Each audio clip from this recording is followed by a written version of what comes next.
আসল তো হলো গৌতম, শামীম, জাহাঙ্গীর, জয় শ্রীরাম। সেলিম।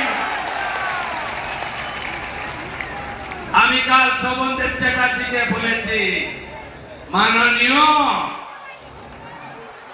যদি কোন রাজনৈতিক লোক, ভদ্রলোক বাড়ি ছাড়া হয়ে থাকেন, বাড়িতে পৌঁছে দেবে বিজেপির এমএলএ এবং জেলার এসপি।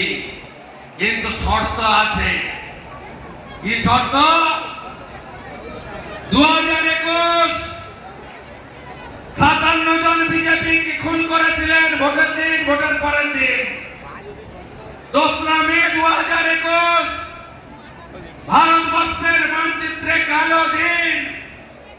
কাউন্টিং হলে বগরাহাটের মানস সাহাকে খুন করেছেন। 12,500 এফআইআর হয়েছে।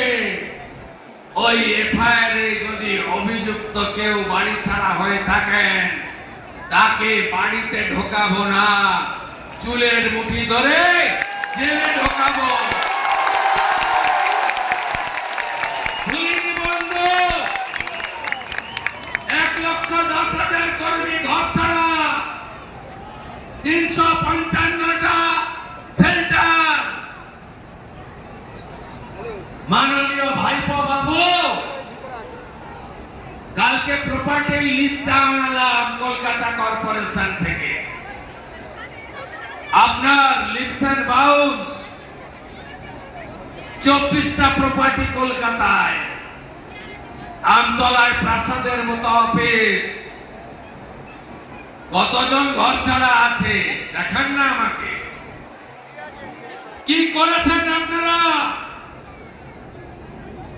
আমরা জানি না।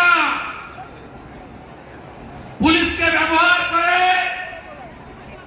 এই গুন্ডারা কি করেছে আমরা জানি না। 3রা ডিসেম্বর 2023 ভটুগঞ্জে আমার সবাই আসা লোকগুলোকে কিভাবে মেরেছেন আমি ভুলে যাইনি। পৃথিবীটা গোল, চিরদিন কাহারও সমান নাহি যায়। ভুলবো কি করে এগুলো? মানুষ তো শুধু চেয়ারে বসিয়ে দেয়নি, মানুষ বিচার চেয়েছে। পঞ্চায়েতে নমিনেশন করতে দেননি, যে কটা লোক লড়েছে ভোট দিতে দেননি, যে কটা লোক ভোট দিতে পেরেছে গুনতে দেননি, যে কটা লোক গুনে জিতেছে পঞ্চায়েত অফিসে গঠন করার দিন ঢুকতে দেননি। আর কি চাই বন্ধু?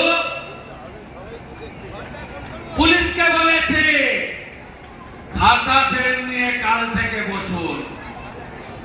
গত 5 বছর বা তারও আগে যত অত্যাচার হয়েছে অভিযোগ দিতে নিতে হবে, এফআইআর করতে হবে, গ্রেফতার করতে হবে।